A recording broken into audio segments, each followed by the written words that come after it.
sobre tus brazos para conquistar las promesas que Jesús nos da. Solo espera y tú verás el milagro que Cristo hará. Un lugar para celebrar la victoria que su sangre nos da. Solo confía y cree en Él, que en familia lo encontrará. Hay un lugar para todos, en familia de Dios.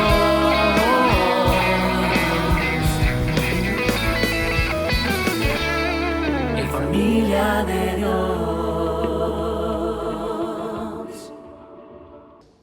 Quisiera pedir a TV si es posible que podamos la imagen, si se puede poner, de la serie, la nueva serie que comenzamos hoy.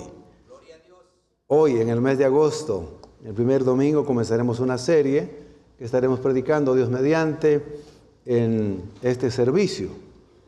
En el servicio de los que madruga y Dios los ayuda. Así es verdad. Aunque Dios por gracia bendice a los que se suman hasta las 4 de la tarde. Él siempre da lo mismo a los que llegan a la primera hora, a la segunda hora, a la tercera hora, a los que llegan a las 5 de la tarde, recordando esa parábola, y bendice también a los que llegan en la última parte de la jornada. Dios es bueno. Ahí está. Prédicas y enseñanzas en la segunda carta a los Corintios. El tema de hoy es propósito en los giros dramáticos de la vida. Ahí tienen ustedes a un lado una de las figuras que representa la iglesia de Corinto, donde estaba precisamente esta congregación en la parte sur de Atenas, Grecia. Por pura gracia y misericordia tuve el privilegio de estar precisamente en las ruinas de la iglesia de Corinto.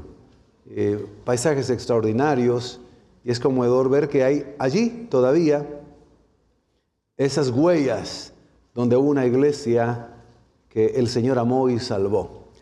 Bien, así que pedimos al Señor que bendiga este tiempo para la predicación de la palabra. El tema entonces es el propósito de los giros dolorosos de la vida. Hemos comprobado ya, mis queridos hermanos, que la vida cristiana no siempre es un camino recto, en el sentido de que no hay cosas que nos acontecen después de haber creído en Cristo. A menudo nos encontramos, después de haber conocido al Señor, de pronto que han ocurrido cambios, giros en nuestra vida que nos sacan, por así decirlo, de nuestra comodidad, nos sacan de ese venir en un constante tiempo de tranquilidad y aparecen pruebas repentinas en nuestra vida que no esperábamos.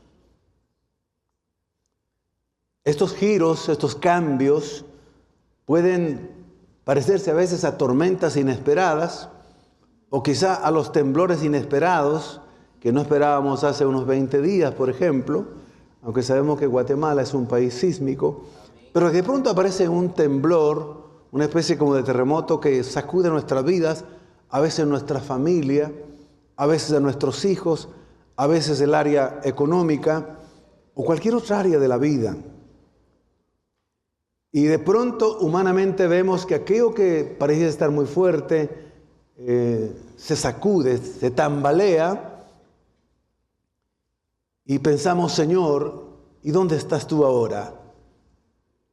Señor, ¿y qué ha pasado? ¿Por qué has permitido estos cambios, estos giros en la vida?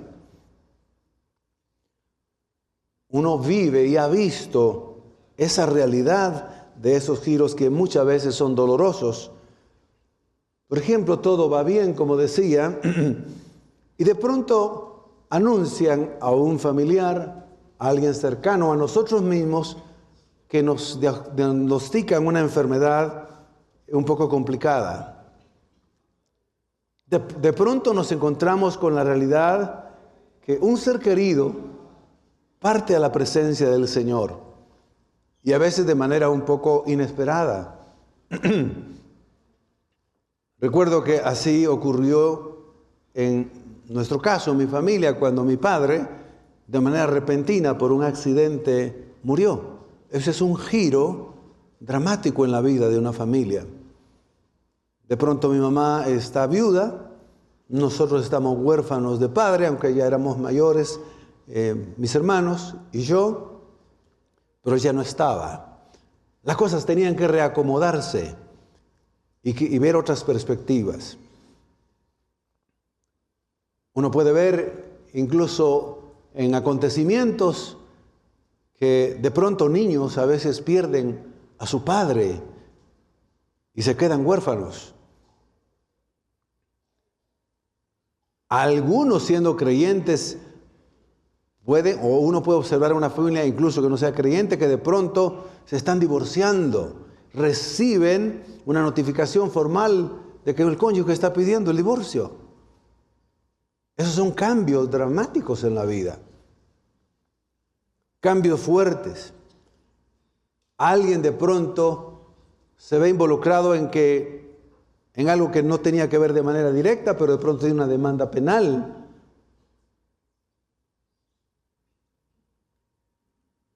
O hablando siempre de la salud, en un chequeo rutinario o cuando hay algunos síntomas, de pronto el doctor dice, tengo que darle una noticia y sus riñones no están funcionando bien.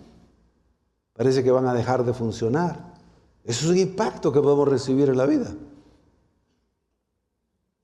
O también una triste noticia que puede decir, o tal vez no triste, pero sí dolorosa, cuando también se nos avisa que de pronto hay que programar una cirugía y quizá dar quimioterapias.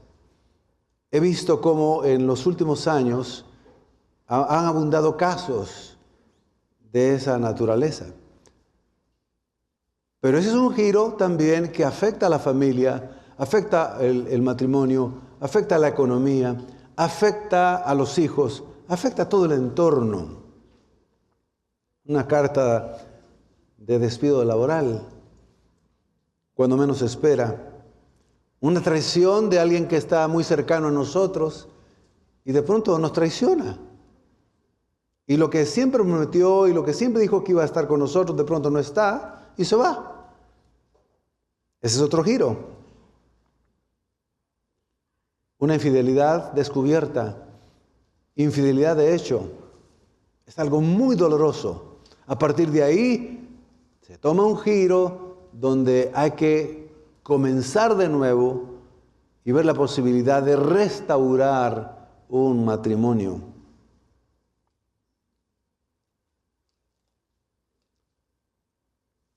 Hay cambios, a veces inesperados, cuando los padres, aun siendo cristianos, de pronto descubren que su hijo está en drogas o que su hijo es adicto a la pornografía. A veces padres piadosos, familias piadosas que han amado al Señor y que han servido. De pronto la noticia les llega, la hija le dice, papá, mamá, tengo que decirles algo. Llevo un mes de retraso en mi periodo menstrual y no sé qué pasó. Ahora, nosotros sí sabemos qué pasó.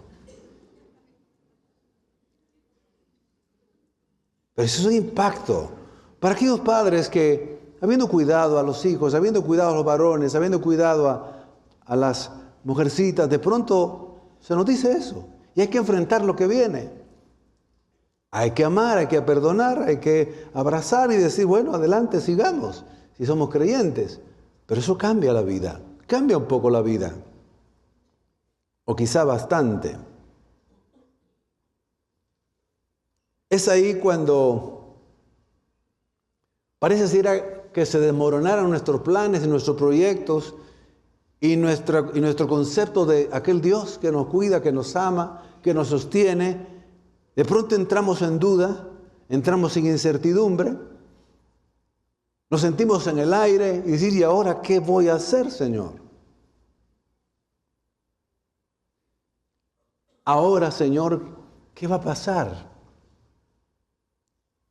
Y es ahí donde nos ponemos en nuestra fe la confianza básicamente en la palabra del Señor, confiando que Dios algo hará, aunque no tenemos nada con certeza todavía. Es ahí donde puede ser que aún los creyentes empiecen a sentirse frustrados, desanimados, confundidos, incluso se pueden sentir deprimidos. Pero a la luz de la Escritura y lo que vamos a ver hoy en el texto y en otros textos bíblicos, es que pese a esos giros dolorosos de la vida, Dios tiene un plan y un propósito en todo lo que permite. Cuando el creyente comienza a recordar esa verdad, que ahora tiene que vivirla y creerla, entonces puede tener la esperanza y la confianza que de alguna manera Dios intervendrá, pero no es fácil. El apóstol Pablo, autor de la carta a los Corintios, a la segunda carta de los Corintios específicamente, que comenzamos a estudiar hoy, es un ejemplo de un giro repentino en su historia de vida. Él va camino a Damasco. Él es un hombre muy respetado en su religión, tiene autoridad religiosa, tiene una posición económica buena porque también retribuían un salario, tenía mucha gente que le apoyaba bajo su dirección, era alguien muy respetado, pero estaba persiguiendo a la iglesia del Señor. Digamos que humanamente lo tenía todo, tenía reputación, tenía salud, tenía dinero, tenía una posición religiosa, va camino a Damasco a perseguir a los cristianos. Pero de pronto se encuentra con el Señor Jesucristo, o bien dicho de otra forma, Jesucristo lo encuentra a él, de pronto se le aparece con una luz muy fuerte que ilumina todo a su alrededor y a él, y oye una voz que le dice, Saulo, Saulo, ¿por qué me persigues? En ese momento él es derribado a tierra, dice la Escritura. A partir de ahí hay un giro para él. De ser perseguidor de la iglesia, a partir de que se convierte a Cristo, ahora él es perseguido. ¿Se acuerdan haber leído que a Pablo lo perseguían? Donde quiera que iba lo empezaban a perseguir, trataban de matarlo, muchas veces lo azotaron con los azotes judíos, 40 menos 1, 39, la fórmula de hay que darle 40, pero para que no nos... Querían ser muy justos, aunque querían castigar al que lo merecía, según ellos, y decían, bueno, tiene que ser 40, pero vamos a darle 39 porque para no pasarnos. Si nos equivocamos en contar, mejor solo lleguemos a 39. Aún en la tortura querían ser justos, que no se pasara un azote. Pues muchas veces lo azotaron, muchas veces lo apedrearon y muchas veces estuvo en la cárcel. Vean ese giro. Aquel hombre que era muy fuerte físicamente, de pronto ahora en Cristo es un hombre débil. Aquel hombre que tenía salud para perseguir a los cristianos, de pronto ahora es un hombre enfermo, débil, frágil, y que ya no tenía un ingreso fijo, que vivía también, aunque podía tener, ahora se dedicó ya no solo a la parte de la enseñanza farisaica, sino ahora comenzó a trabajar con sus propias manos, pero no siempre le iba bien, aguantaba hambre.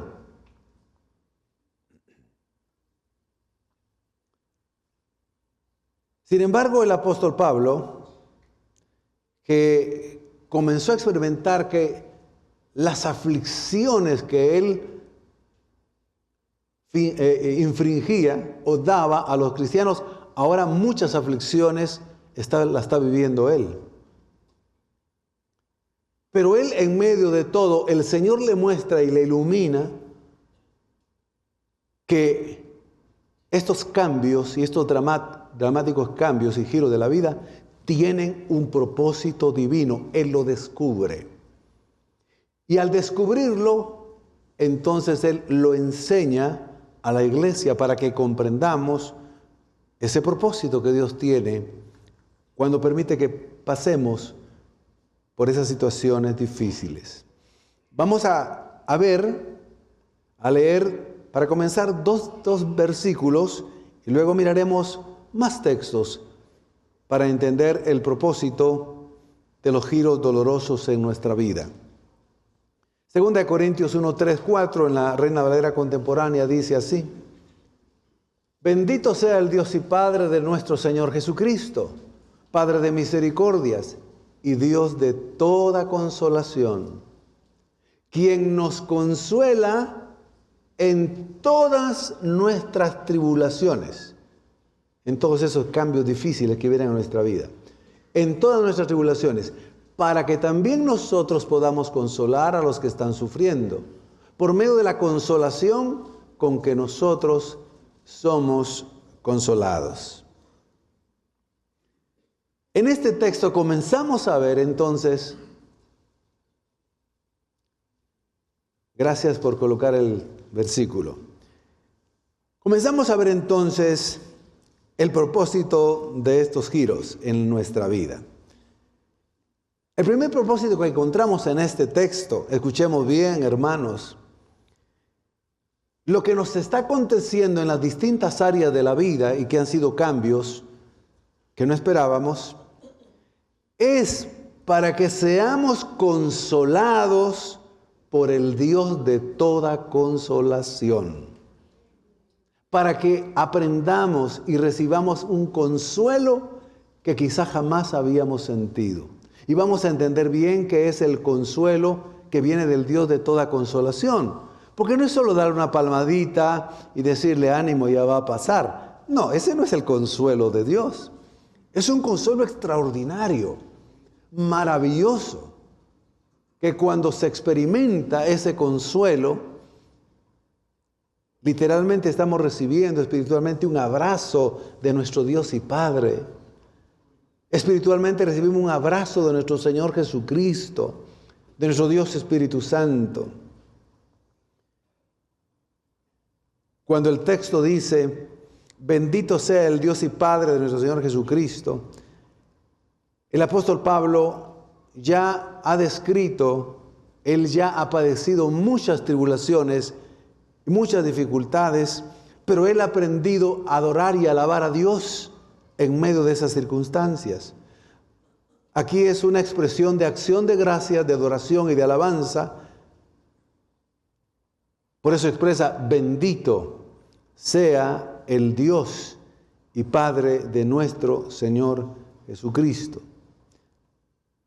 El Señor ya le había dado la salida y le había mostrado propósitos al apóstol Pablo de todas las aflicciones, grandes por cierto, que había vivido. Comprende que todo lo que le pasa a él, como lo que le pasa a todos los creyentes, el Señor lo permite para mostrarnos sus misericordias, su bondad, su consuelo.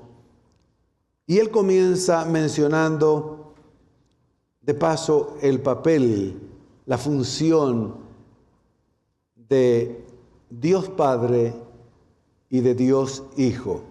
Está hablando ahí de la Trinidad. Cuando dice el texto, bendito sea el Dios y Padre de nuestro Señor Jesucristo. Está mencionando la divinidad de Dios, aquel Dios que de verdad es poderoso, es omnipotente, es omnisciente, todo lo sabe, todo lo conoce, todo lo ve, todo lo abarca. Pero también es el Padre que envió al Hijo a la tierra para morir y salvar a todos los pecadores del mundo. Ahí está hablando del plan de salvación. Está hablando de la Trinidad. Dios el Hijo se hace hombre en obediencia al Padre para llevar a cabo el plan de redención, de salvación. Y revela atributos de ese Dios. Padre de misericordias. Ese es el Dios y Padre. Padre de misericordias.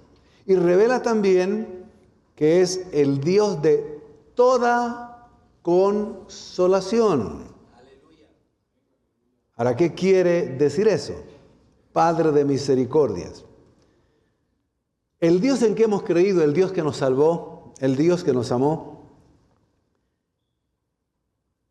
es el Padre, es el que engendra, es de quien salen todas las misericordias que son nuevas cada mañana para su pueblo y para los hijos de Dios.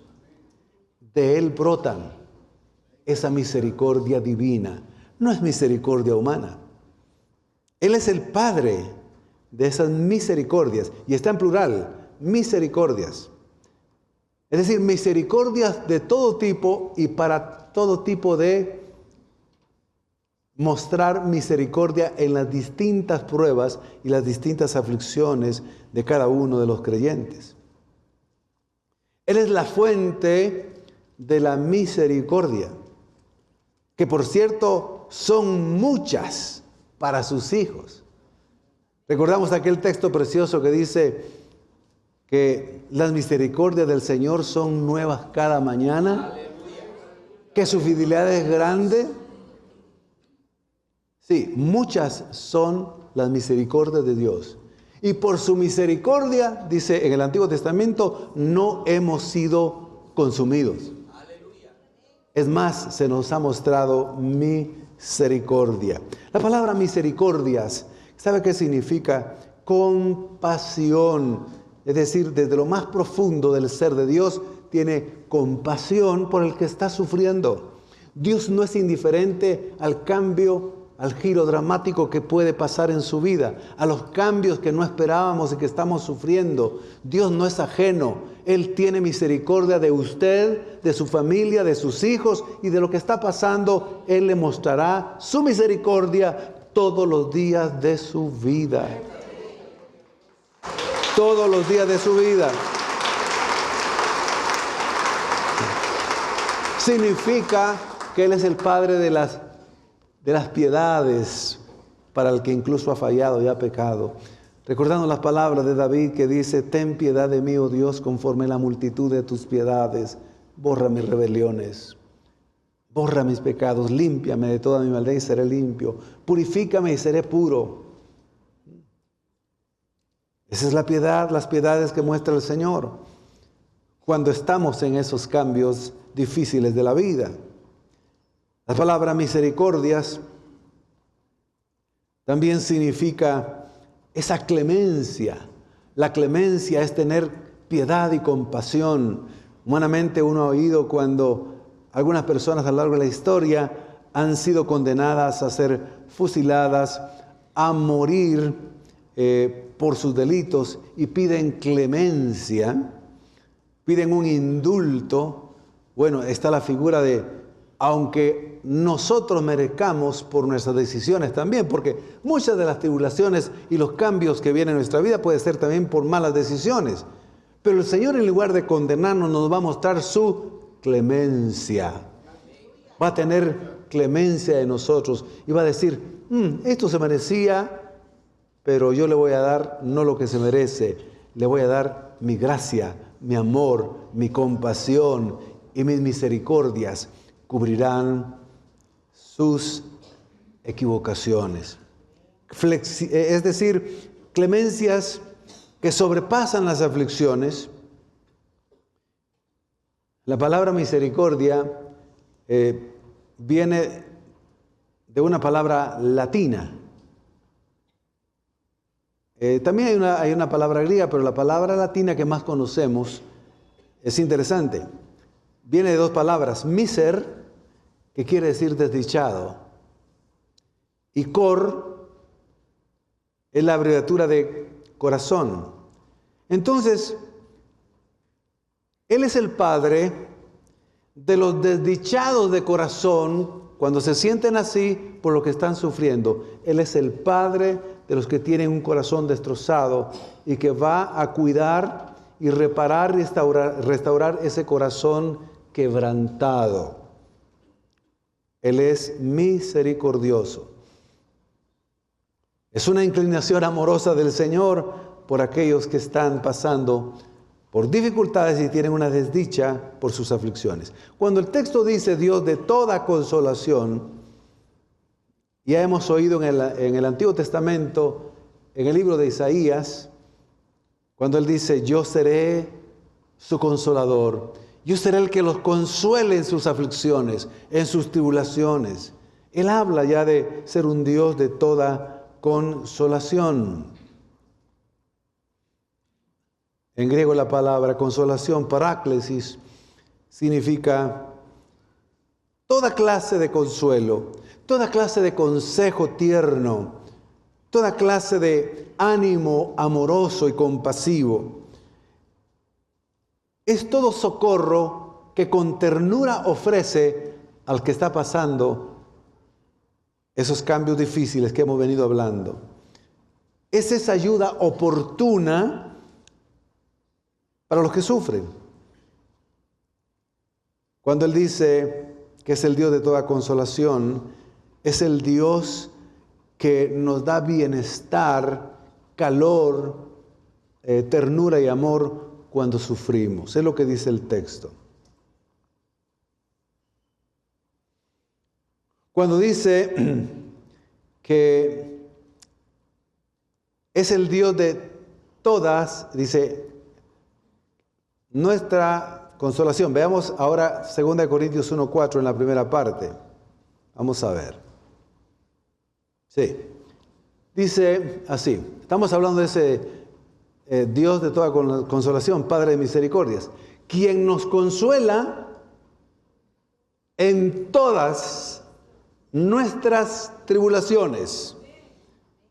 Esta es la promesa. Ah, Señor, tú me vas a consolar en todas las aflicciones que yo tengo o que tendré. La palabra del Señor dice, sí, te consolaré en todas tus tribulaciones, en todas y cada una de ellas. No habrá una en la que no sientas mi amor, mi consuelo, mi ayuda, mi socorro para ti.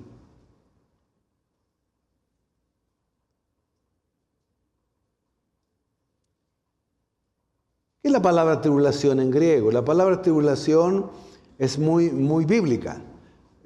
Por ejemplo, antes de ser cristianos, nosotros no oíamos la palabra tribulación, pero en la Biblia es muy conocida, es muy común la palabra tribulación. ¿Pero qué significa la tribulación? La palabra tribulación literalmente en griego significa estar estrecho en un lugar donde no hay comodidad, donde no podemos movernos, donde no podemos hacer nada, donde estamos atrapados sin tener salida. El que está en tribulación es como estar así, en estrechez, en un lugar donde no puede salir para ninguna parte. Es como decir, con aquel dicho castellano que dice, es como estar entre la espada y la pared. ¿Para dónde agarramos?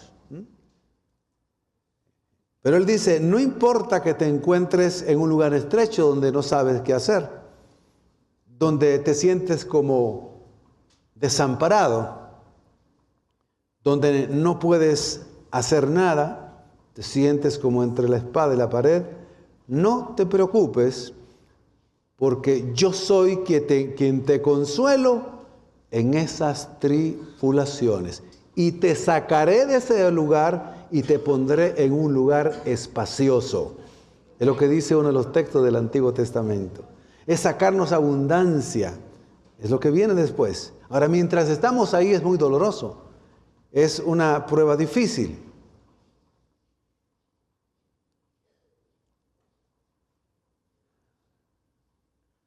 El texto en la misma carta de 2 Corintios nos afirma que Dios nunca nos dejará. 2 Corintios 4, 9, 10 dice así. perseguidos, mas no desamparados, derribados por los golpes de la vida y por los cambios dramáticos, pero no destruidos. Seguimos de pie adorando al Señor a pesar de las dificultades que tenemos. Aquí estamos en victoria. Aquí estamos en victoria pese a los problemas que tenemos. Aquí estamos, adorándolo, confiando en Él, bendiciendo su santo nombre. El consuelo del Señor es más grande que la aflicción. Yo he sentido mucho más la cercanía de Dios, el consuelo de Dios en los momentos más difíciles y en los cambios dramáticos de mi vida. Antes de Cristo y después de Cristo. Claro, antes de Cristo no estaba muy consciente, pero ahí ha estado el Señor. Ese consuelo es un consuelo activo. Cuando el texto dice que nos consuela, es un consuelo activo. Es un consolar constante. Y nosotros debemos de estar dispuestos a sentirlo, a recibirlo y a percibirlo, y no fijarnos y poner la mirada en el problema, en las aguas profundas o en los vientos que sentimos, sino poner la mirada en Cristo, y nos daremos cuenta que el consuelo de Dios es un consuelo activo. Cuando Él dice nos consuela, decir, nos consuela constantemente. El consuelo del Señor es abarcativo en todas nuestras tribulaciones, nuestras aflicciones. Es intencional. ¿Por qué es intencional? Porque tiene un propósito. El Señor lo permite no por casualidad, no porque se le escapó, sino porque Él permite, porque tendrá un propósito muy específico. También es estratégico. El consuelo del Señor es muy estratégico. Es por medio de la consolación con la cual nosotros somos consolados. El Señor consuela ahora al que padece aflicciones. Bien.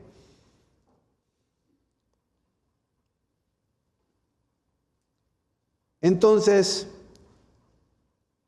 el primer propósito de las tribulaciones que vienen repentinamente, ¿cuál es? Es para que experimentemos la consolación activa de Dios. Amén. Estoy seguro que ustedes podrán identificarse. Las veces que hemos sentido mucho más cerca al Señor es cuando hemos estado con más dificultades y hemos confiado en el Señor. En los momentos donde estamos Él y nosotros, nuestro Dios Trino y nosotros, donde estamos en el lecho de la enfermedad y diciendo, Señor, aquí estoy yo. Señor, tengo mucho dolor, no lo soporto. Pero es ahí donde uno entra en comunión con el Señor y empieza a sentir el consuelo de Él, la palabra que nos recuerda, el Espíritu Santo que nos habla, y podemos sentir que Él no nos deja y no nos desampara. Ahí sentimos el consuelo del Señor.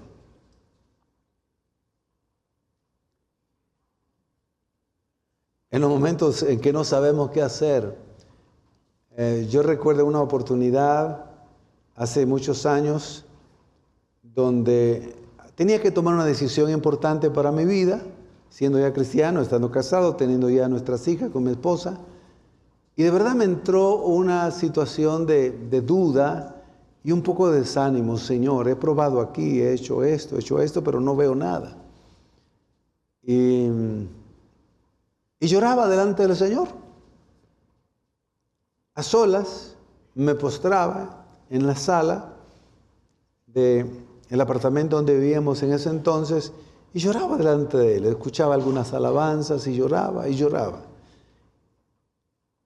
Pero en ese momento de estar ante el Señor y decirle, aquí estoy, Señor, no sé qué hacer, ayúdame, pude sentir de manera tan clara, pero tan poderosa, como el consuelo del Señor venía sobre mi vida Y me decía, ten fe, espera, confía y vas a ver la salida gloriosa que yo te daré. Y de pronto yo sentía la presencia de Dios y el gozo del Señor inundaba mi vida y me fortalecía. Y ciertamente pasados los meses, yo vi la puerta que Dios abrió de manera extraordinaria y dije, Señor, tú sí cumples lo que prometes, no eres hombre. Él no es hombre, Él es Dios, el que cumple lo que promete en todas nuestras tribulaciones. Ahora, segundo propósito por el cual el Señor permite los giros dramáticos de la vida, para que aprendamos a consolar a otros. Yo sé y que eso nos suena muy emocionante, pero es para eso también. ¿Qué autoridad, qué crecimiento espiritual vamos a tener nosotros si nosotros no hemos pasado por el valle de sombra de muerte? Si nosotros no hemos pasado por la enfermedad, por el dolor de la muerte de un ser querido, por el dolor tal vez de una traición, por el dolor tal vez de algo más duro en la vida. ¿Cómo vamos a consolar si no tenemos la autoridad y la vivencia de decir, el Señor me ayudó a mí cuando más lo necesitaba, cuando no tenía salida, el Señor actuó y me respondió? Es para que consolemos a otros, es parte de nuestro ministerio.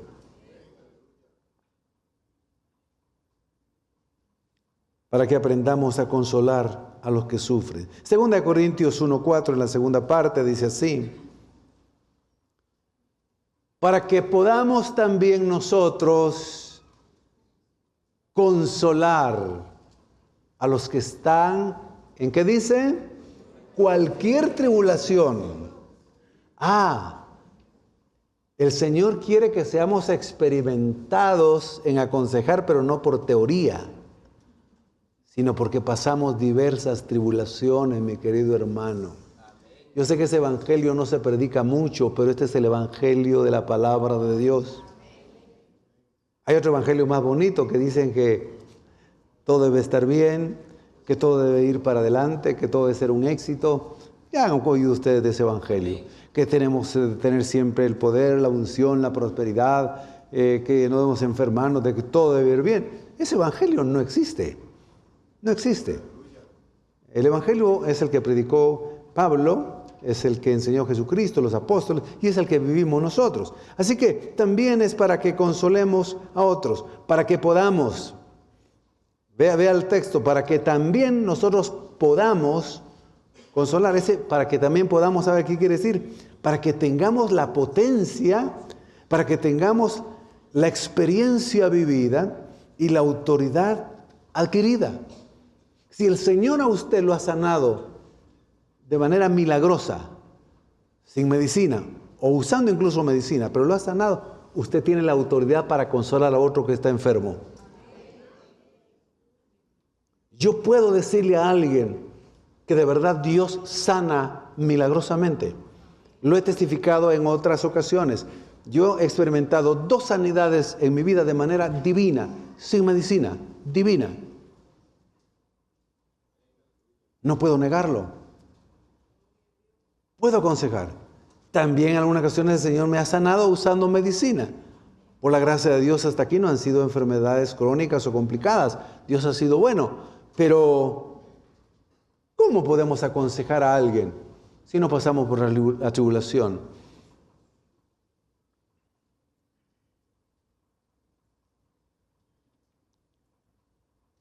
Para que tengamos la potencia, consolar a los que están sufriendo por medio de la consolación con que nosotros somos consolados. Es decir, para que aprendamos que así como abundan las tribulaciones, así abunda la consolación por el mismo Cristo. No se olvide, si la tribulación a veces está abundando en su vida, abundará más la gracia de Dios sobre usted.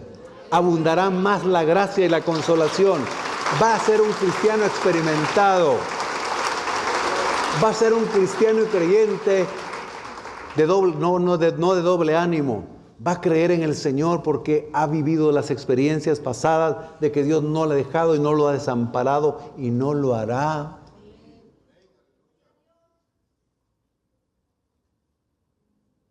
Cuando pasa la prueba, el Señor le da la autoridad moral a usted, le da la autoridad espiritual, vivencial, para traer consuelo al otro, para sentir compasión por el que sufre.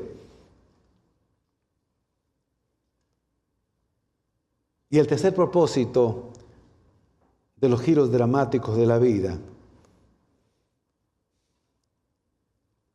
es para que aprendamos, y esta es la parte que más les va a gustar. Las primeras dos más o menos les gustan. Esta les va a gustar porque es una bendición real. Miren, escuchen.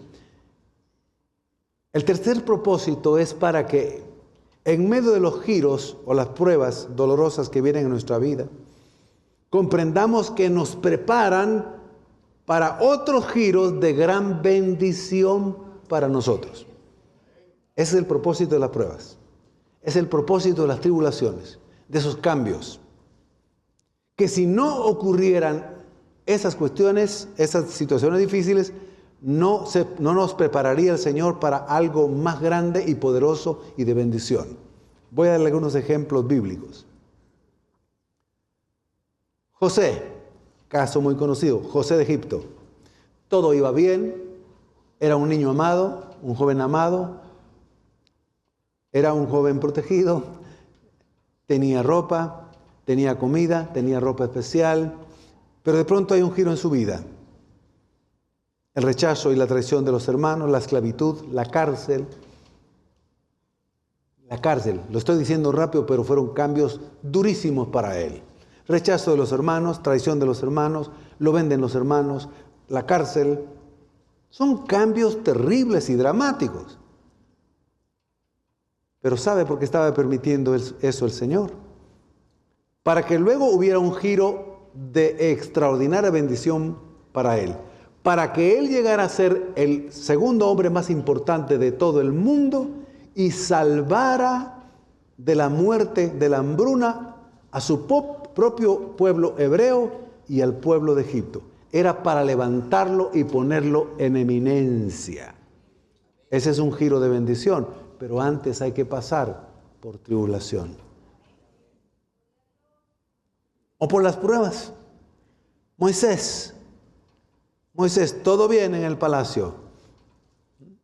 Pese a lo que había acontecido en su niñez, un niño, un bebé, luego un niño, un joven, con todas las comodidades, con toda la seguridad, con abundante comida, con ropa, buena ropa, bonita ropa, aprendiendo sobre la ciencia de los egipcios, aprendiendo mucho, con un lugar especial. De pronto hay un giro en su vida, donde él sabe que tiene sangre hebrea y ve cómo maltratan a sus hebreos hermanos, y entonces él, queriendo defender a su pueblo, quiere separar a uno que está maltratando a otro y lo mata. El texto da a entender que realmente fue con intención matarlo. Otros dicen que fue sin querer queriendo, es decir, te voy a separar, pero lo paró matando. Y de ahí se entera que el faraón dice, a este hay que matarlo. Él huye al desierto. Hay un cambio también dramático en su vida. Pero ¿para qué lo lleva el Señor al desierto? Para prepararlo y luego ser el libertador del pueblo de Israel y ver la gloria de Dios.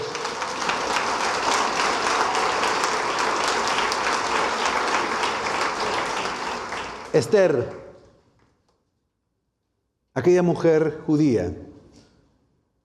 En el caso de ella, la historia comienza de manera un poco dramática porque su historia es muy triste.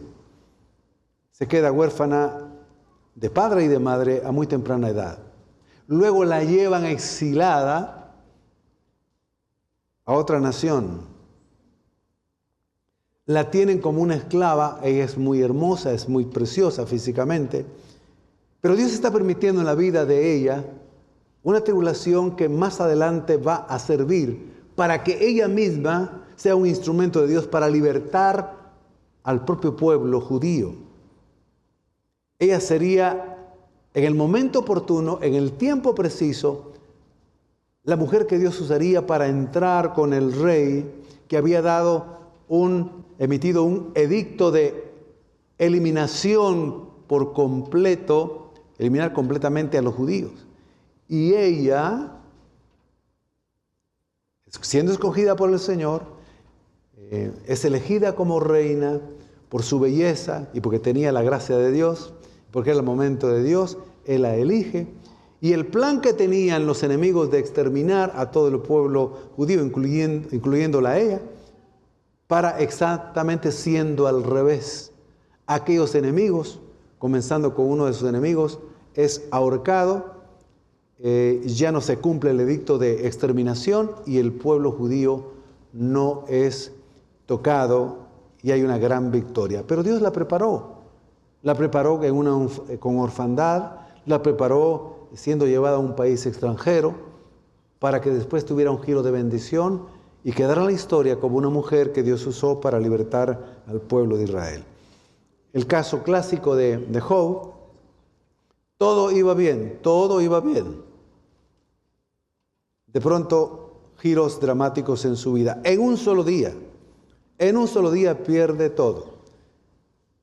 Y le llegaron a decir que de pronto sus hijos habían muerto. Y no había terminado de dar la noticia cuando llega otro a decirle, y también ha matado a todos tus siervos. Y también en ese mismo día lo perdió todo.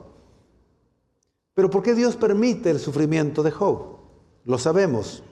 Es bueno recordarlo. Dios quería que Job realmente pasara de ser un creyente temeroso de Dios, que honraba al Señor, que ofrecía sacrificios, a un hombre que verdaderamente lo conociera a Él en su gracia, soberanía, en su amor y su compasión. Por eso es que aunque Job era un hombre que asistía a los cultos dominicales y asistía al primer servicio de las 7, era muy puntual, amaba al Señor, daba sus diezmos, ofrecía sacrificios de adoración, de alabanza, tenía buen testimonio con su familia, traía a toda su familia a la congregación, todo iba muy bien, pero él no conocía de manera profunda a ese Dios a quien adoraba. Entonces él permite ese cambio difícil, dramático, para que él en la angustia se vuelva completamente al Señor, se consagre a Él y espere y confíe que Dios tiene la respuesta de todo lo que le está pasando. Hasta que él, en ese desenlace extraordinario del libro de Job, Dios se le revela y le muestra cuál fue el propósito.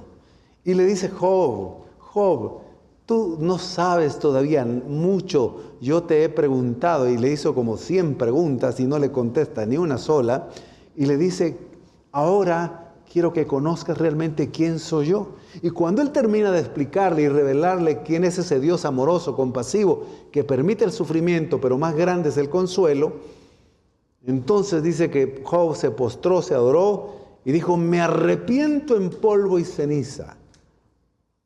Ahora, yo de oídas te había oído, pero ahora mis ojos te ven. Ahora te conozco, Señor. Ahora sé cuán misericordioso eres. Y dice el texto que lo bendijo dándole el doble de todo lo que había perdido. Es lo que Dios quiere hacer con su vida y con mi vida. Conclusión, Charles Spurgeon, hace 2 siglos fue el predicador que más impactó a toda una nación, Inglaterra.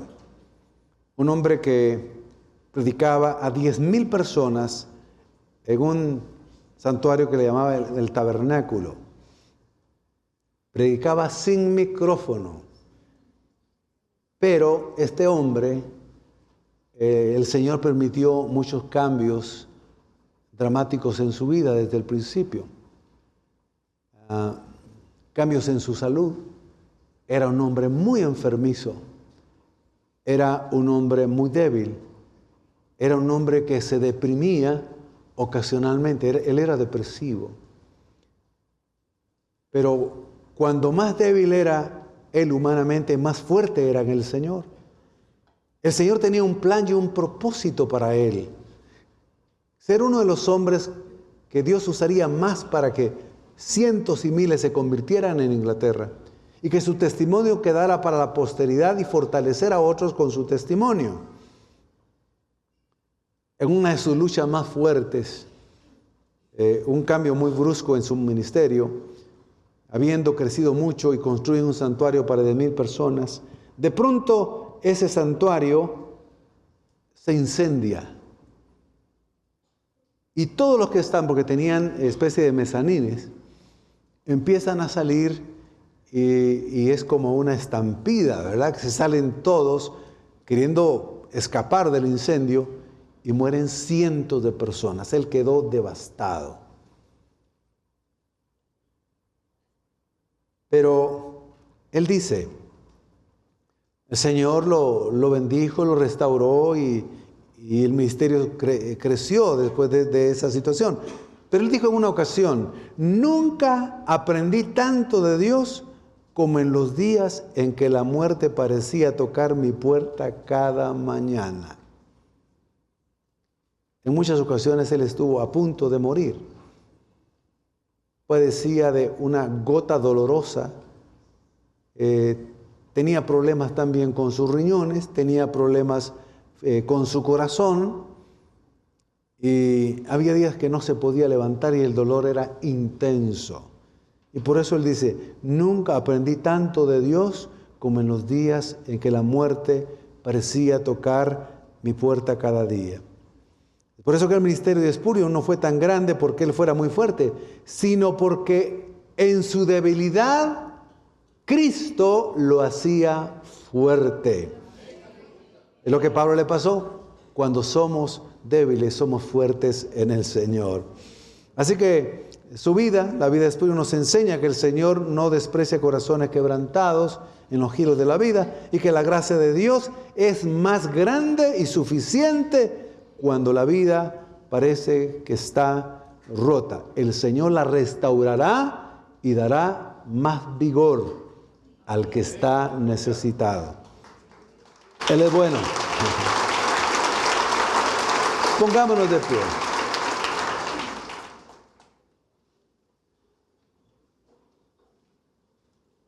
Recordemos entonces que si el Señor ha permitido una prueba, un cambio en su vida, quizá doloroso, el Padre de las misericordias y el Dios de toda consolación consolará todas sus aflicciones por medio de Cristo Jesús, Señor nuestro. Eso ya lo hacía el Señor y lo había profetizado en Jeremías 31:13, que dice, entonces las jóvenes danzarán con alegría y los jóvenes junto con los ancianos. Convertiré su duelo en gozo. Convertiré su lamento en baile. Y los consolaré. Transformaré su dolor en alegría. Esa palabra debemos de recibirla hoy. Lo voy a leer de nuevo. Entonces, podemos aplicarlo. Cantaremos, danzaremos de alegría. Todos. Porque el Señor convertirá nuestro duelo en gozo y nos consolará en todas nuestras aflicciones. Y transformará nuestro dolor en alegría. ¿Cuántos quieren decir amén?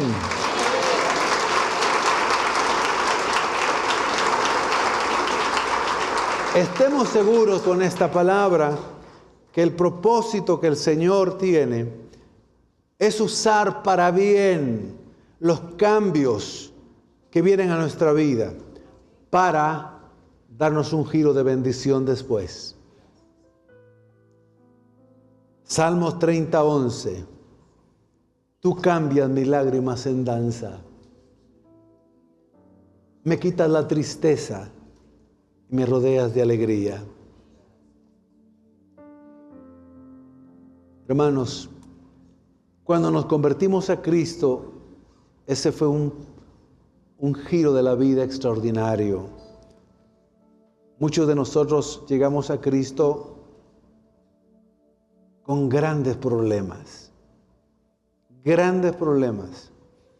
rotos, quebrados, desanimados, en quiebra económica, problemas de salud difíciles, problemas de familias severos, con la culpa de tantos pecados, de adicciones, quizá de aflicciones también. Cuando llegamos a Cristo, el Señor transformó nuestro dolor en alegría. Cuando llegamos a Cristo, el Señor nos dio paz cuando lo que había era tristeza.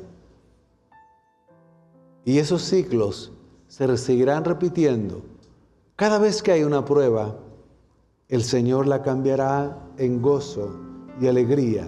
Mientras tanto, confiemos en el Padre de misericordias y el Dios de toda consolación, recordando lo que hemos leído en el texto.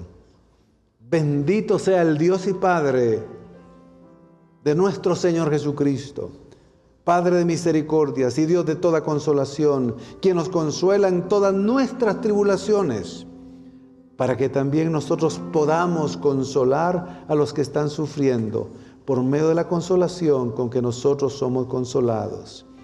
Y si el Señor, las tribulaciones que padeció José, Moisés, David, Esther, Job, Spurgeon, el mismo Saulo, las convirtió en un giro de bendición, lo hará con nosotros también. Es lo que creemos y es lo que recibimos en esta hora. Gracias, Señor, por cambiar esa es nuestra fe, nuestra esperanza, nuestro lamento en baile, nuestra tristeza en alegría, Señor. Cambiar nuestra duda en fe, nuestro desánimo en esperanza, su debilidad en fortaleza. Por la noche ciertamente será el lloro, pero en el día vendrá la alegría. Así comprenderemos que todo lo que nos pasa es para nuestro bien, para nuestro crecimiento, para recibir el consuelo del Señor. Reciba el consuelo del Señor. Cuando no haya consuelo en nada de este mundo, ni siquiera en alguien más, dígale, Señor, consuélame, quiero sentir tu consuelo. Que de allá pueda sentir el abrazo de un Padre, el abrazo de Dios, el Padre de misericordias. Que pueda sentir cómo Dios le rodea con su gracia, con su amor. Cuánto lo ama el Señor, cuánto la ama el Señor. Reciba ese consuelo. Lo que está pasando es para que también usted consuele a otros. Lo que está pasando es para que usted crezca espiritualmente, para que usted vea la gloria de Dios y que una bendición mayor venga a su vida, como lo hemos visto en la Escritura. Y se cumpla una vez más lo que la palabra del Señor dice en Romanos 8:28. Y sabemos que los que aman a Dios, todas las cosas les ayudan a bien. Esto es, a los que conforme a su propósito son llamados. Padre, gracias por las pruebas que pasamos, por los cambios y los giros que ha tenido nuestra vida o que estamos viviendo. Son para bien y los estás usando para ponernos en un lugar más alto, en la roca más alta. Señor, hoy todos los que estamos aquí no estaríamos como estamos hoy, bendecidos, salvos en medio de las pruebas, con la vida eterna, si antes no hubiéramos recibido a Cristo en una situación de ruina, de gracia, miseria. Gracias por todo lo que has hecho en nuestra vida.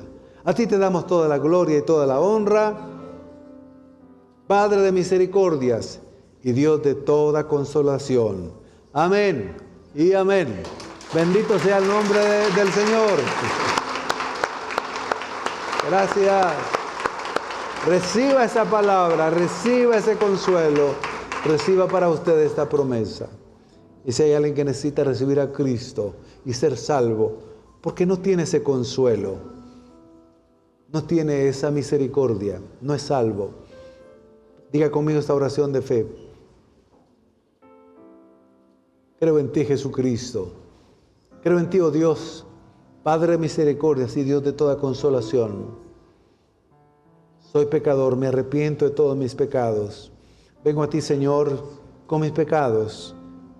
Vengo, Señor, con una vida rota, con muchos pecados, para que tú cambies mi vida y me hagas una nueva criatura. Hoy te acepto como mi Señor y mi Salvador personal. Gracias por salvarme hoy. Amén y amén. ¿Habrá alguien que ha hecho esa oración por primera vez? Que levante su mano o que pase al frente y venga. Acá le esperamos. Si alguien lo ha hecho a través de las redes sociales, por favor, comuníquelo. Aparece un WhatsApp. Estaremos para ayudarle, para aconsejarle en los primeros pasos de la vida cristiana. Abre tus brazos para conquistar las promesas que Jesús nos da. Solo espera y tú verás el milagro que Cristo hará. Un lugar para celebrar la victoria que su sangre nos da. Solo confía y créele que en familia lo encontrará.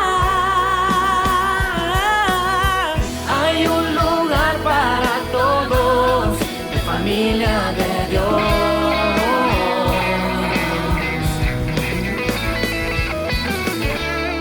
En familia de Dios.